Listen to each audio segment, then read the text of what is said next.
Welcome to A Slob Comes Clean, the podcast. I'm Dana K. White. I blog over at aslobcomesclean.com. That's where I share my personal deslobification process.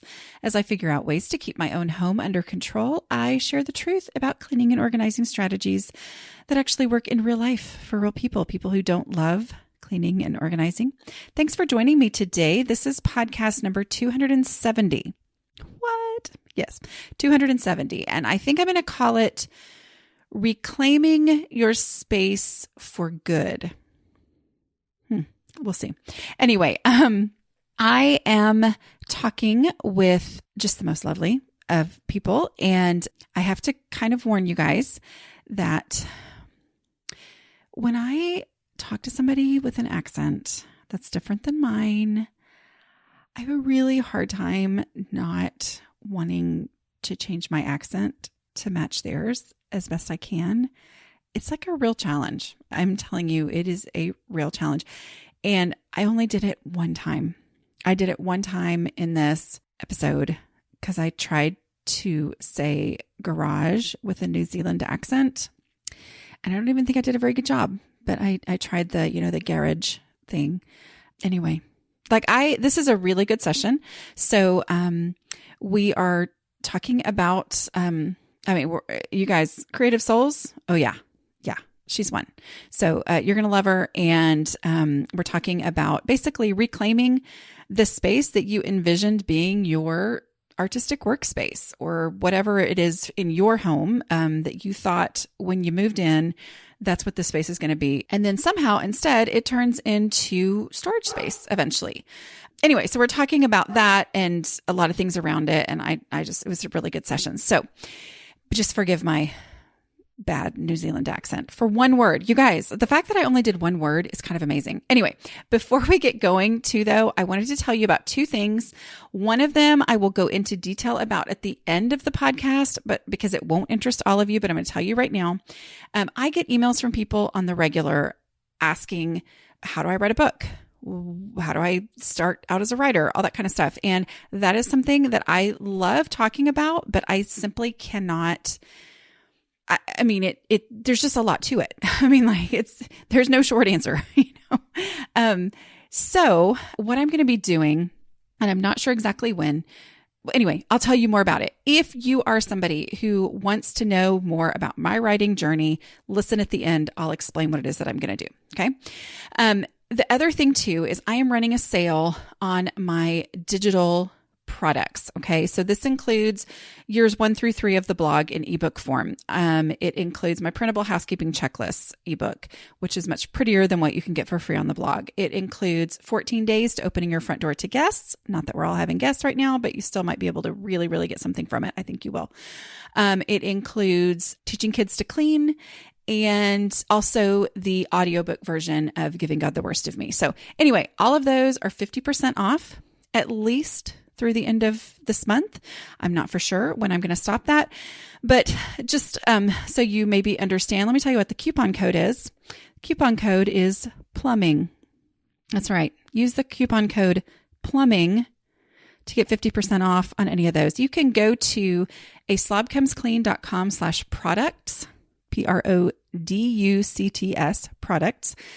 And that will have those listed there and you can go find those. Use the code plumbing, get 50% off on any of those. Okay. Cause we need money to pay back our emergency fund for the plumbing that we had fixed. Okay. So here we go. I think you guys are really, really, really going to enjoy this session. Thank you so much for coming on the podcast today. This is really fun. I want you to tell me a little bit about who you are, what your unique life looks like. Okay. My name is Julianne. I'm from New Zealand. I'm a Jill of all trades and I live accordingly. So my daughter lives with me. She's a university student. Basically, she's trying to achieve the best marks that she can get. So she does very little around the house. And so I'm kind of that mum. Completely understand. Yeah. And I have a background in design. Design has always been the main thing I've done in my life ever since I was a commercial artist when I left school. And even though I've tried other jobs, I've always come back to design. Tell us about, you put in your survey that we did before this. I want to hear about your design being on something very significant. So tell us about it. Okay, well, it's my big claim to fame, except that people don't even know it's me. When Madonna did her Sticky and Sweet tour, there were many, many photographs of her holding open her jacket, and her leather jacket on the inside was written Madonna, and that was written with my font. My font is called Jill's Love, and it features hearts, and it becomes very popular on Valentine's Day. Thousands and thousands of people have downloaded and used it, including Madonna. So it's free for personal use.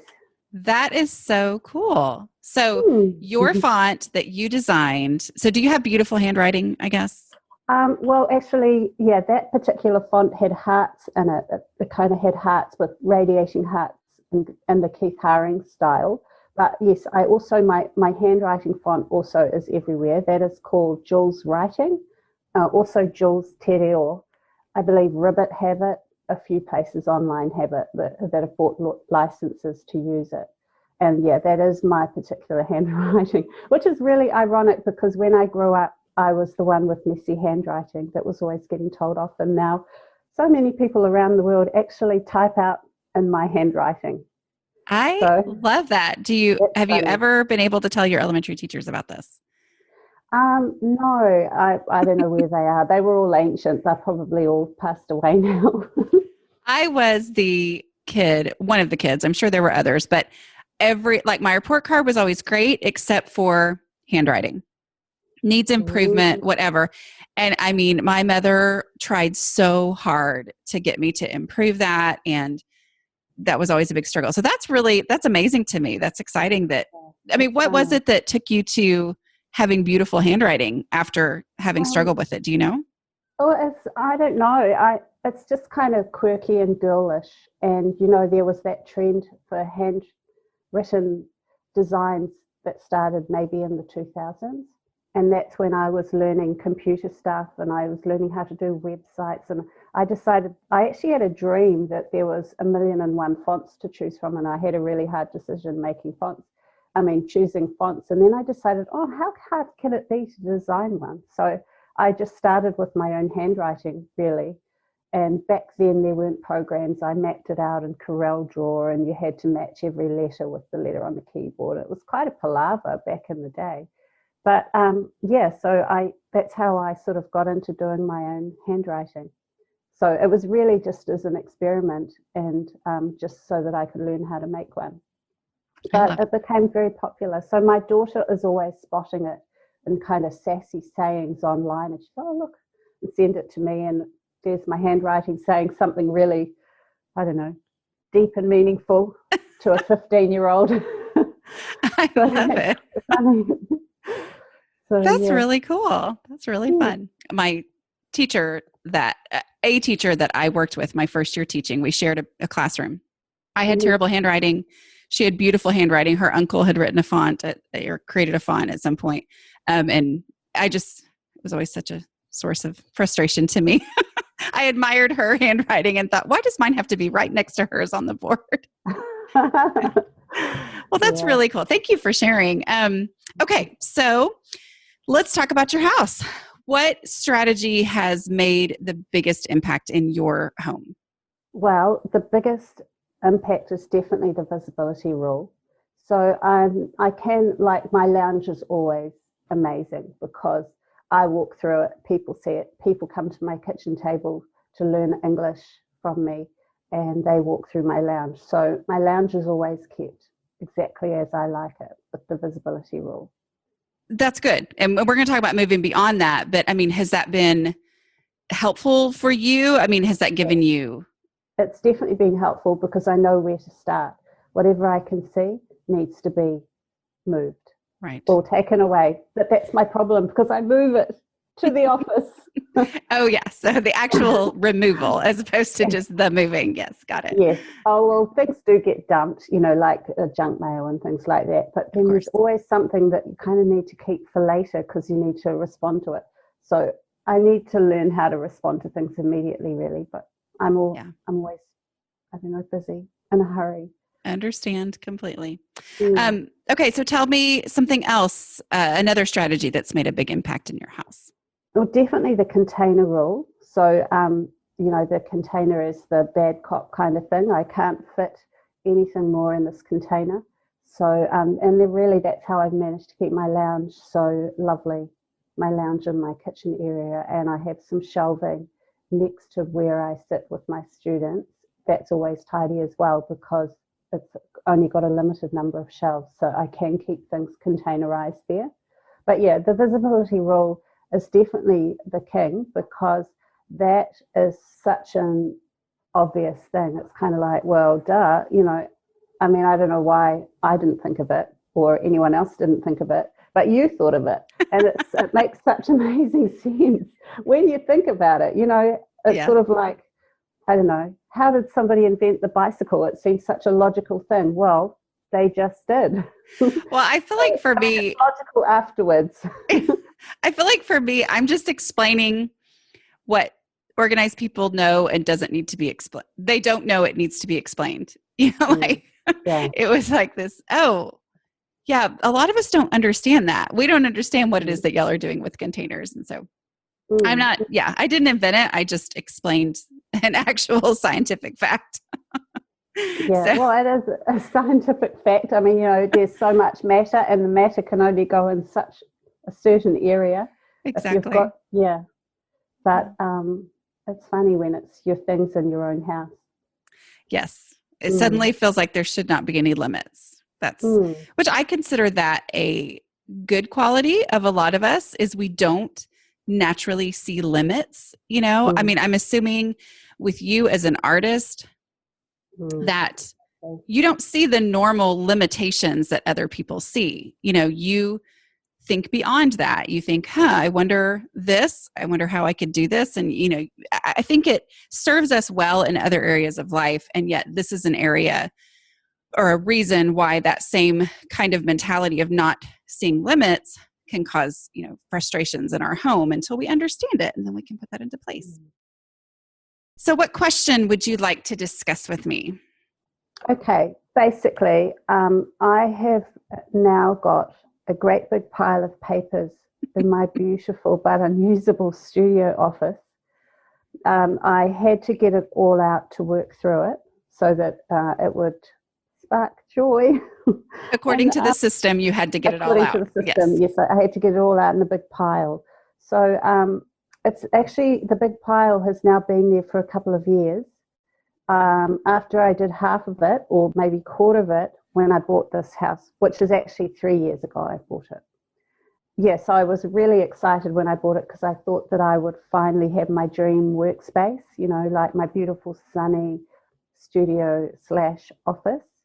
But it's not really that usable because I've got this big pile of paper to walk around every time I'm in there. And the problem is that the government, the New Zealand government, bless their little cotton socks, which is the same for every government, I'm sure, says that you have to keep 7 years of tax records. So tax records, I mean, you've got a box per year of tax records, and that's quite a lot to keep. So I've thought, maybe I should just go and just grab it, put it in the rubbish bin, and wheel my bin out on Tuesday and never have to think of it again. But I can't, because what if I get audited and, where's your tax records? Oh, well, I put them out when I was cleaning my office. That's kind of not really what you can do. So I know that I do have to tackle it, but it's just, I'm filled with dread. Okay. Well, let's talk about it. Go ahead. I was going to say, and because it's a big pile of really junk, everything else that gets moved from my immaculate lounge gets added to this big pile. So it's not even just papers anymore. It's old clothes that I have to get rid of. It's so it's growing. It's growing. Yeah, it's consistently growing. Okay. Yeah, I completely understand a pile, especially a pile of paper.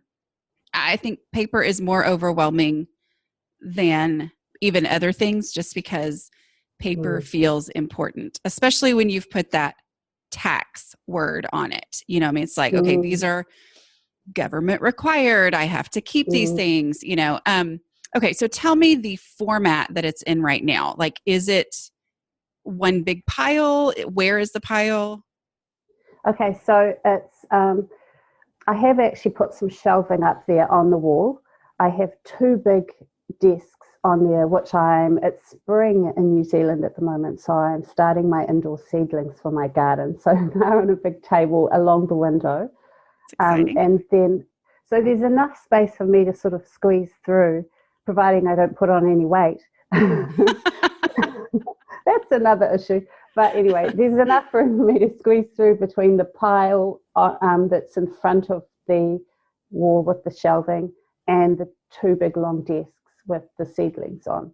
So they're in the form of, I think they're called banker's boxes. Yes. And each banker's box has a folder with paper. We have to keep them hard copy. So, because the government says that I can't tidy my office. I mean, what choice do you have, right? Exactly. Okay.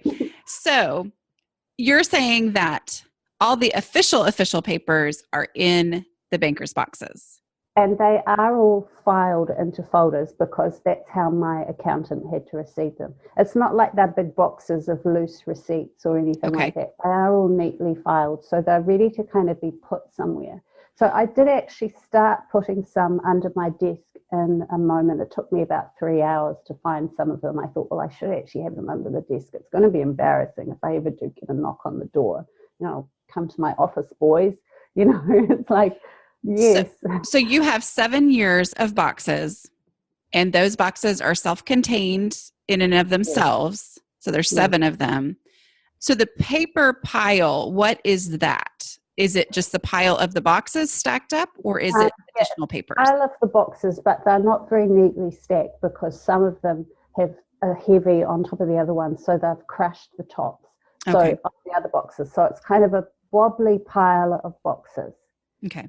And your goal is to use this room as a studio. And right now, on top of there's 2 desks in there, and on top of those are the seedlings, correct? Is that where you would normally want to do the seedlings, or are you doing that because that room's not good for anything else right now? Yeah, that's probably why I'm doing it, yes. Ultimately, those desks would be work surfaces and also for sewing, because I also have my designs on fabric, which gets sold on Spoonflower. I don't know if you've heard of Spoonflower. Well, Spoonflower is a really cool place where if you're an artist, or even if you're not, you can kind of make up these designs and then they can print them. They'll kind of lay them all out so that basically you've got a pattern. So some of my designs have been printed on Spoonflower, and then of course I have to send away for samples. So I like to sew them, and I recently upholstered a chair with one of my recurring motifs on it. So so it's my studio / sewing room / office. I mean, it really is one of those rooms, but it is important that, I have the table space so that I can create a portfolio of my fabrics. Yes. So that I can. So it's an art studio, because an art studio would cover everything except paper storage and seedling. So if you were not using this space for the seedlings, where would you put them? Well, I actually have a hot box in my garden where I could put them. I guess I might have them there for a little while, like for the first 4 weeks of spring, which is in September, October, New Zealand, Southern Hemisphere time. I mean, you're going into autumn or fall, as you call it. We're already in spring, heading into summer. I've actually been to New Zealand, and it was one of my favorite places I've ever been. So beautiful. Oh, well, thank you. Well, being such a dot of a place, we just adore it when people say they've been here and like it. So I was there for, I think it was almost 2 weeks when I was, the year before I got married.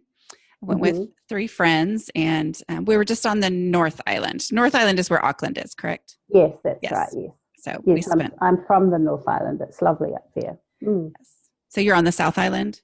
Yes, I'm on the South Island. It's a little bit vaster. We don't have as many gosh, believe it or not, I'm an English teacher.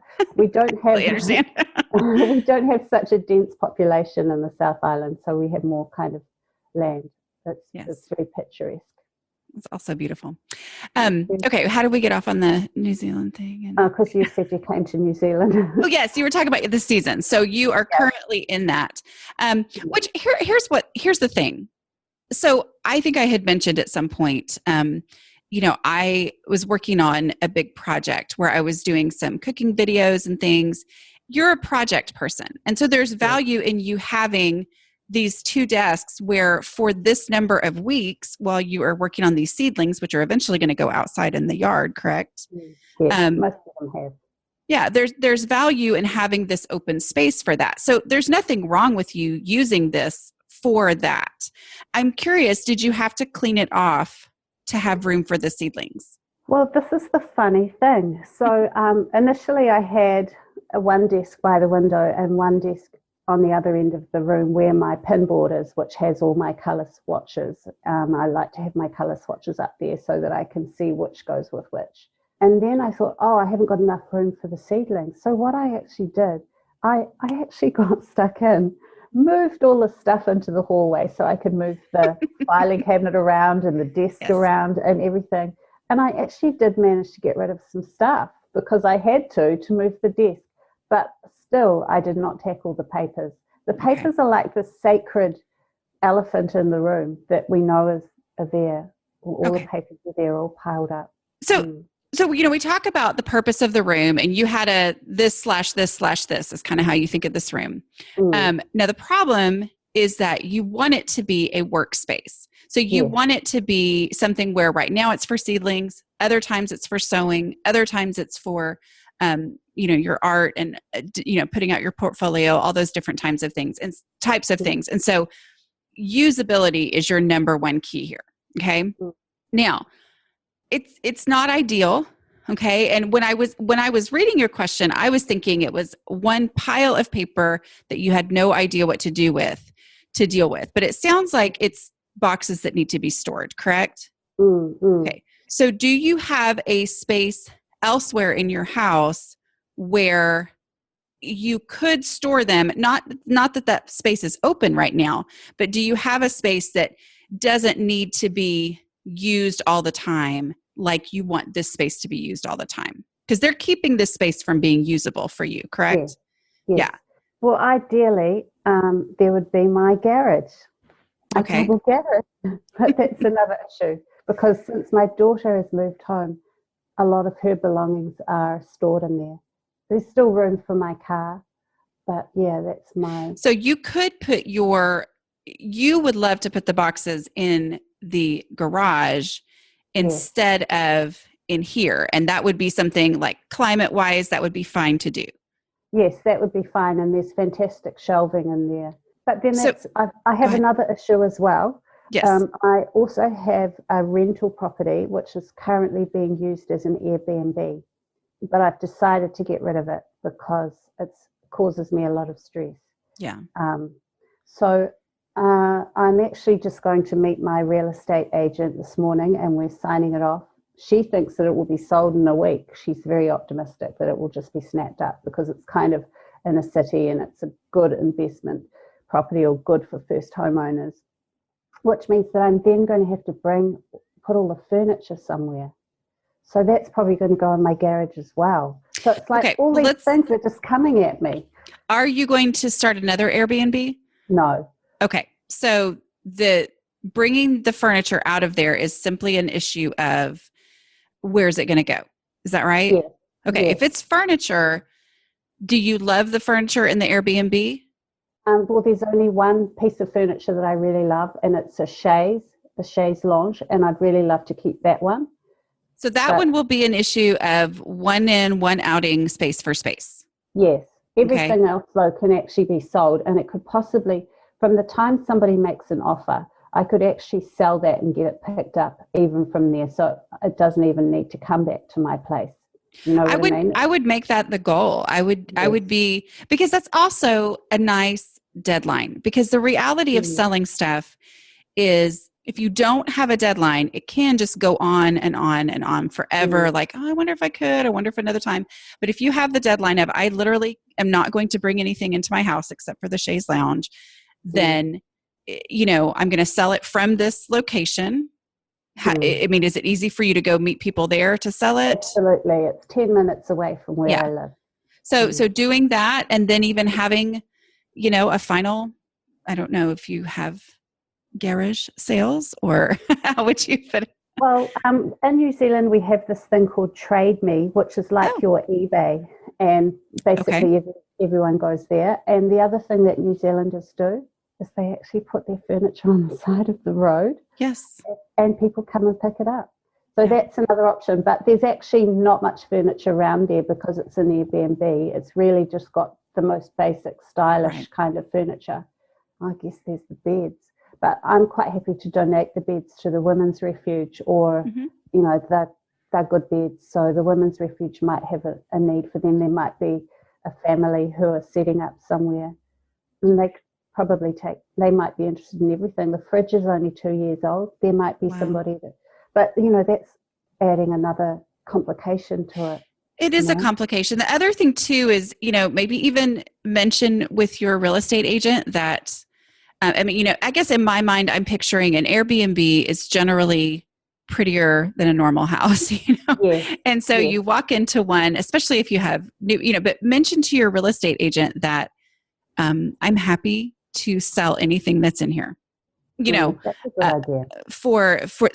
because I mean, I've known people who've, had beautifully decorated houses, and they said, yeah, I told the people when I bought the house that I wanted that, and that to stay, and Mm, worked it into the deal on that, and it might even, that could be included, and if somebody's buying it for an Airbnb, they may want to keep the furnishings. I don't know, but just put that mm, out there, and then view that mm, deadline as that, because the truth is your goal has got to be, it's kind of it's like the visibility rule, how you focus on one area, and then the goal is for that to then affect the rest of your house. So if we can kind of keep your focus on, I need my art studio, like this is your mm, thing that helps your heart breathe freely, right? Is mm, to be an artist, and you have a perfect space, and having that space is the thing that made you want this house.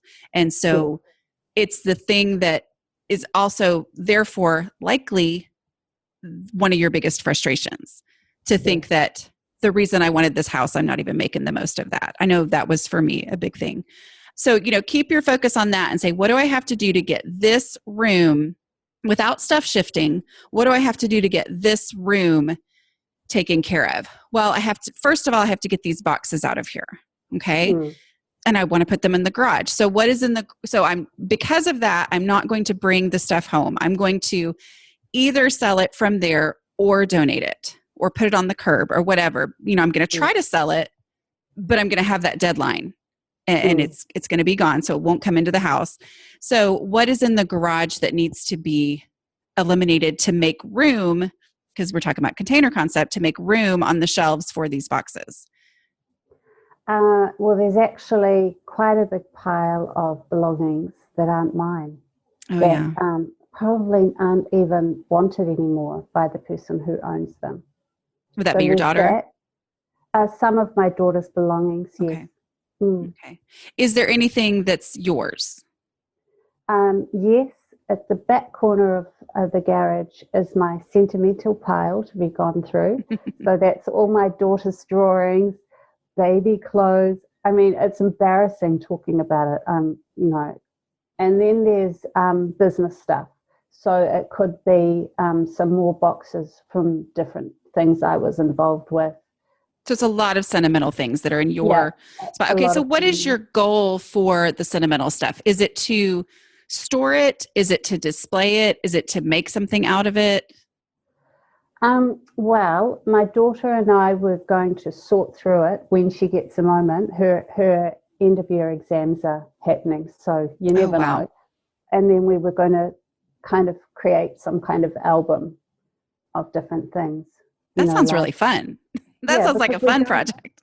yes, because we don't actually, we haven't actually had any hard copy photographs for about the past 15 years Right. or 10 years all got digital cameras. We just don't get photos printed out. So we thought it would be really fun to, and I've got family history stuff, like going back to ancestors from England and all sorts wow. of. So I intend to actually sort that out and give that to my niece, she has that interest. And I've got some quite old photos of like my great grandmother, who was one of the first women in the world to vote, and that's significant to our family. You know what I mean? So exciting. Yeah, Yes. yeah. Yes. So I don't want to sort of get rid of all of that stuff, but it definitely needs to be filed and You want to but treasure another it. project, yes. Right. But that's another project. Well, and I know what you're saying. That's a project and it's daunting, but at the same time, those projects are going to move you forward in your decluttering process. And the problem sometimes is that a daunting project that also feels important and a little bit fun and like something that you maybe know you could really get into and enjoy, sometimes it's easy to put off that project because you think, I really don't have time to do that because my studio space is such a disaster. And so I don't deserve to get to do this because my studio space is a disaster, but then you don't do the studio space because that's overwhelming. And, so it's this whole cycle. And so it's like, I'm going to stop the cycle and start making some progress. So going to that corner and saying, what in this space is the easiest of all of these daunting projects? That is such a great idea.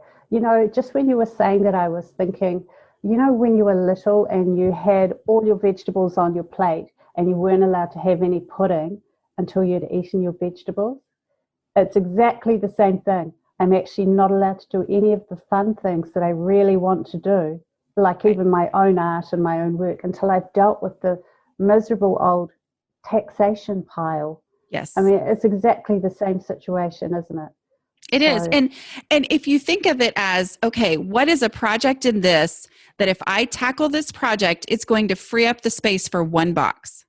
And if I will tackle this project and I'm going to enjoy it, okay? I mean, and those things generally, not always, but generally take less time than you thought they were going to take, and maybe even do the easy version of that project. Like I'm going to sort out the things I'm going to give to my niece. I'm going to sort out, this. I'm going to, and container concept and all of that. Like you talked about your daughter's artwork. I know, I'm not sure what kind of artwork, but like for photographs, one of the things that I did was I bought a really nice album, like a super nice album, leather, and it's big, so I can put big stuff in there. And then I put those in there. Well, that's its own container. So, that becomes a fun project to go through your daughter's artwork to then put in a nice album. And then it frees up the large box that maybe it was in. And then you can put one box of tax stuff there and then say, okay, what other project can I go ahead and tackle to put another one there? And with each thing that you do, it's going to start to build that momentum. You know what? Thank you, Dana, because I've just had a light bulb go off. Good. It's probably the space that I've got my sentimental items to be sorted in is probably the same size space that I need for my tax boxes.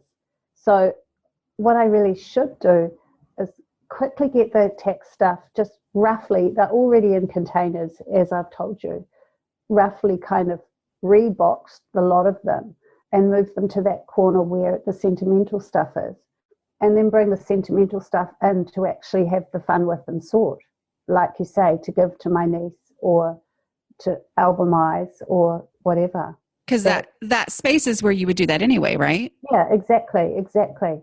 But of course the boxes are in the way. Right. But the boxes could fit in that corner where the sentimental stuff is. And the sentimental stuff deserves to be in your favorite room in the house. Yeah, much more than those boxes. I mean, taxes, right? Well, exactly. Yeah. And is there, and you mentioned that other things have been attracted by the piles, things like clothing and all that. I think to remember that stuff is most likely easier stuff than you think. And just to go in and go through the decluttering process, Mm. do the trash, grab the trash bag or whatever recycling bin that you have, and just try to make it a little bit less by a little bit less by a little bit less, to reduce that feeling of overwhelm. And I think you're going to be happy if you switch those things out, but also then give yourself permission to do the project and call it decluttering, Mm. because it really Mm. is. Because once it's in the album, not only is it in a contained space, it's now a finished project and it's not weighing on your mind anymore. Sometimes I don't think we give enough value to how much that undone, left to do kind of stuff, can't do this till I do that, all that really can weigh on us emotionally and mentally, which Mm. makes creating art harder. It does. It does. Yeah. I literally don't have the physical space, but also the kind of the mental space to tackle what I really, really want to do. And I do want to, with all the sentimental stuff, my great grandmother's photos and things like that. Yeah, that's really what I want to do, and I want to do that in a creative and beautiful way. You want to do that. You want to honor your ancestors in a beautiful way, and then maybe people like my niece or whoever it is that chooses to take it will also, really, really enjoy it because it's got a little bit of me on it as well. Yes, I love that. Well, I hope that's helpful. it's very helpful. Thank you. That's Well, amazing. I hope that it can free you, to move forward. So let's talk. Yeah. I mean, did we basically cover? Did we cover your first two questions with that one, or did you Yes. have more that you wanted to talk about in those? Yes, we did. Yes, actually, that we've definitely covered that. I'm just so blown away that it's such a simple solution. And even thinking about the clothes and the other things that have migrated to the top of the pile, a lot of them are stuff that are actually in there because I don't like them and will never wear them again. And they can either be donated for rags, because in New Zealand, even rags are useful. I don't know what they do with them, but there's some place in Wellington in the North Island that takes them, and apparently they rip them all up and it becomes upholstery stuffing or something or other. So even whatever condition, you can donate things. They really don't care. So even mind you, what I think is rags might still be quite stylish to someone else. Who knows? But so there's stuff that I will never wear again because I'm over it. That will probably, and also clothes actually, when they're in a pile, they do kind of take a lot of space. They really take a lot more space than they need to, which will mean, of course, that they will free up a lot of space. So, well, and I think suddenly too, feel like it's possible now. Yeah, and I think with every box or bag of clothing that you remove, you're going to see that visible difference. So I do encourage you to take that before picture. Like take a picture as soon as we're done here, even though you don't want to look at that picture.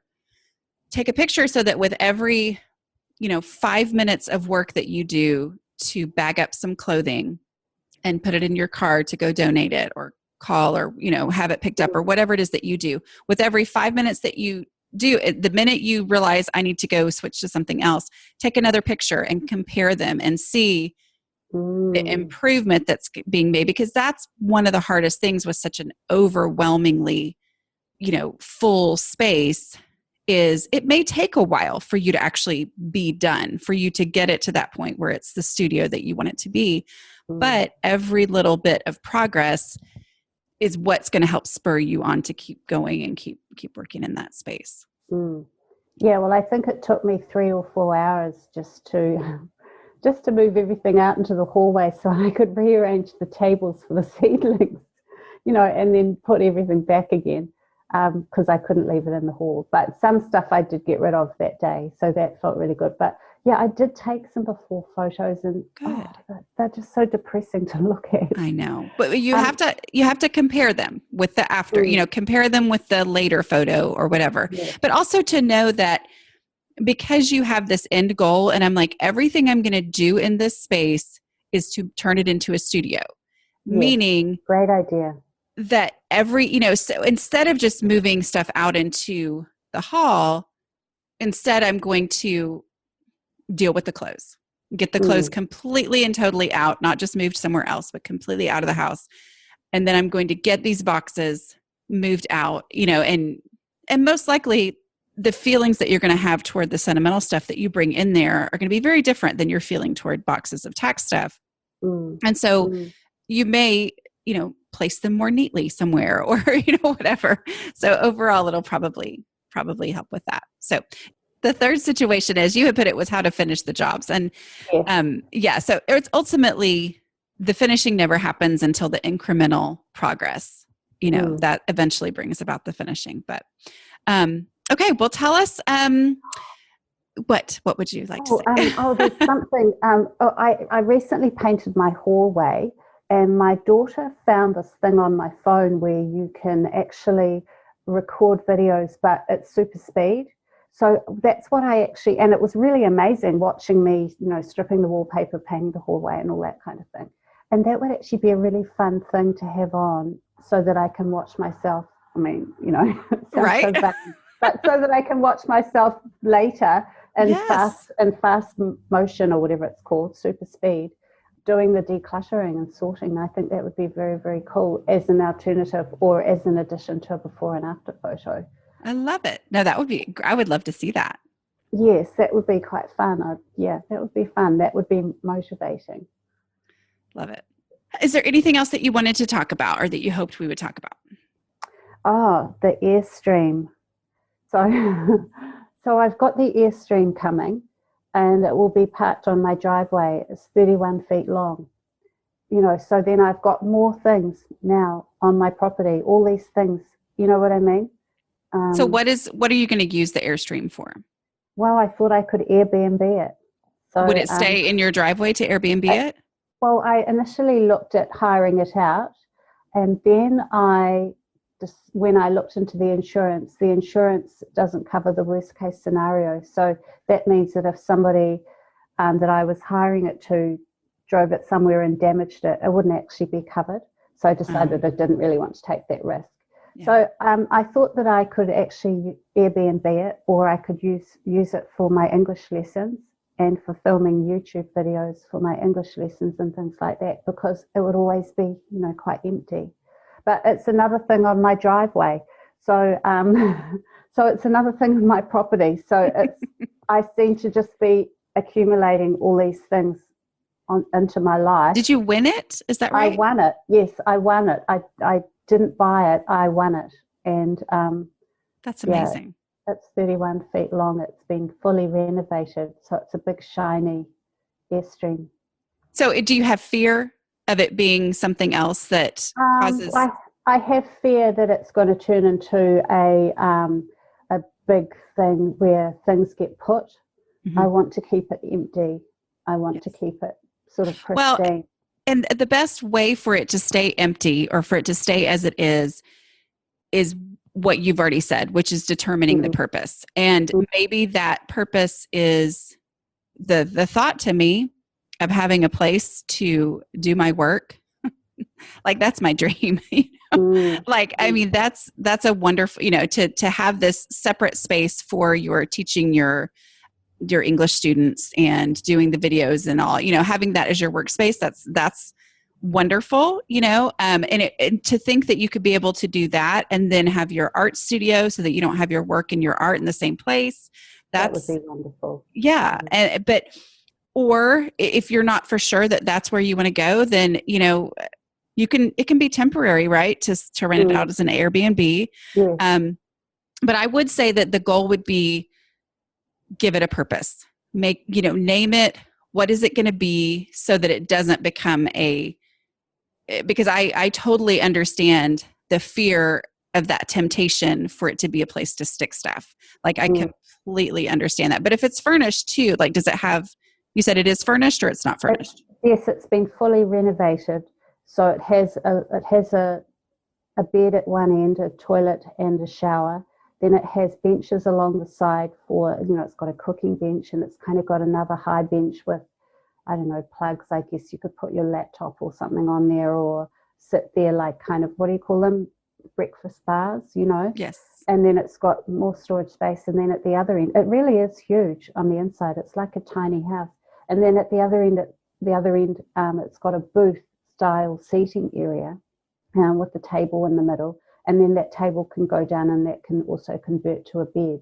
And I thought that would be the end that would get the most light.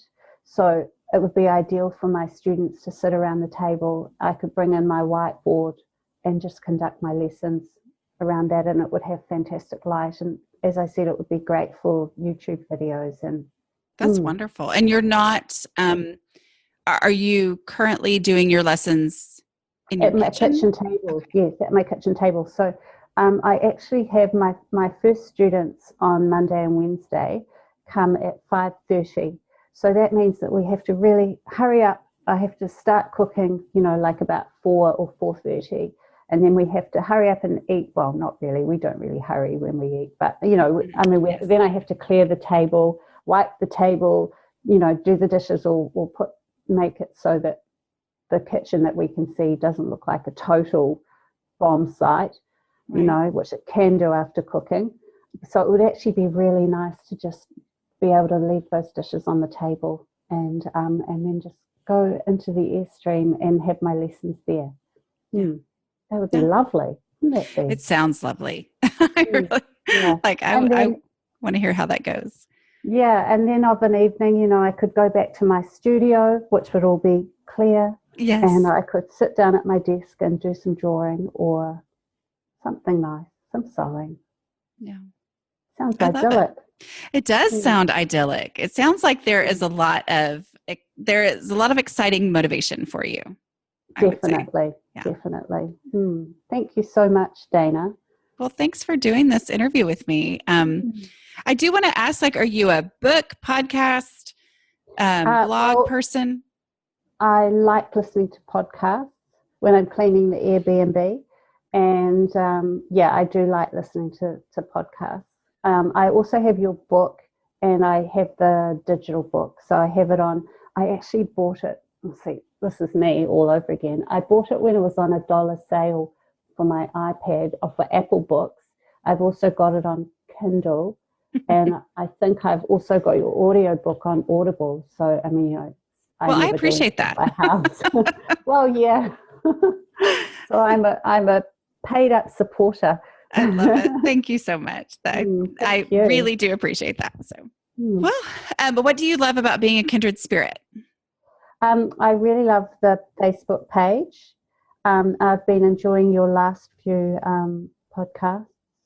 So the kindred, the ones that we get for being the Patreon members. Do you mean the Zoom calls? Are they on Zoom? Yes. I haven't even. Talking about the large. That's okay. Are you talking about the large group where everybody's talking? No, I'm talking about the podcast that you send through. I haven't even heard the large group. Where's that? Well, so I keep telling people I'm not guaranteeing that we're doing this every month, but we've done a Zoom call, I think 3 times now. And I'm trying to do them at different times of the day so that people in different time zones can participate at some point over 3 months. And so, we've gotten on and those I'm sending out the recording of that to the Patreon only podcast feed. So, and then I did put, the first time was so spur of the moment, but the other times I have put in the Patreon, like letting you know when the Zoom call is going to be, if you're able to join. So anyway, watch for those. Okay. Well, maybe, I will. Maybe the one that I listened to was just your regular podcast then. I'll have to go back and look into that. I'm a bit out of touch lately. I understand completely. Okay, yes. But thank you so much for coming on. I have enjoyed this so much. I've enjoyed getting to know you and hearing about your situation. And I look forward to hearing how things go. Thank you. Me too. No, I've got a method of operandi now, so I can get cracking. All right. Did you guys love that? I mean, how bad was my accent? No, you don't have to answer that. Anyway, but let's talk. I promised you at the beginning that if you are interested in either becoming a writer or you just love behind the scenes kind of stuff, or if you just, maybe you're building an online business and all that kind of stuff. Anyway, what I'm going to do is I am going to do a paid, yes, it's paid, I'm just saying that up front, webinar. Okay. Meaning I am going to do a live video webinar, and I'm going to basically talk through my writing journey from the beginning. And I'm not just going to tell you, oh, blah, blah, this happened to me. But I mean, like, these are the things that I maybe didn't understand. And then I did understand, and it made a huge impact on growing what has turned into a career where I really do get to support myself by being a writer. So anyway, I basically, it's the game changers along the way. Y'all know game changing is my favorite word ever. Anyway, but that I'm not for sure what I'm going to charge. It's probably going to be about $25. I don't know. And I know I feel a little bit funny charging for that, but again, plumbing. And that's part of my motivation to go ahead and do this when it's been requested many times, but I'm like, okay, I'm going to go ahead and do it because we got to pay our emergency fund back. But anyway, here's the thing. This is not like a, hey, come to this webinar and then you're going to start getting emails, trying to sell you something later. Like, this is all it is. Like, I don't have time to be a writing mentor for anybody. I'm so sorry, y'all. I really don't, though. I mean, like, I simply do not have the time. Otherwise, I wouldn't be able to actually write, which is what I do for you guys. So because of that, this is it. Like, it's a one-off, and you can opt out of my email list or whatever. I mean, like, it's just this one time. What I'm planning on doing is doing a 2-hour thing, because I did do it for a writing group, and talked for like 2 hours. Anyway, so I'm going to do like a 2-hour thing, and it's going to be, then we'll come back in a week and you guys can send in your questions from the live one. And then in a week, I will do another session, probably an hour, where I answer people's specific questions regarding what I had talked about the time before. So again, it's not to sell you something later. You guys, okay, over COVID, I know I'm rambling now, but over COVID, I signed up for something. Like, I did this webinar and it was free. And it was something I was kind of interested in. And I was like, oh, this is cool, you guys. The email I got after my jaw hit the ground, like, not literally, but it felt like it did. The course that they wanted to sell me was like $600. And I was like, oh my word. So that is not what this is. Okay. It's like, and I know $20, $25, whatever it is I end up charging, is going to feel like, what? But at the same time, that's what you're going to pay to go to anything like this, really, if you were to go in person. I'm also going to have it set up so that you can do it later on your own time and not do it live. That's perfectly fine. But if you want to be there live, go ahead, and you're listening to this in real time, go ahead and go to aslobcomesclean.com/write, WRITE. And that will give you an email sign up so that you can be on a specific email list to make sure that you know when it's coming up. My plan is for this to happen in November. We'll see. Okay. But that's my plan. So anyway, all right. Just letting you guys know about that. aslobcomesclean.com/write. And don't forget all of my digital products, or most of them. You can go to aslobcomesclean.com/products. Yeah, products with an S, and use the code plumbing and get 50% off of those for right now. Okay. I will talk to you guys later. Bye.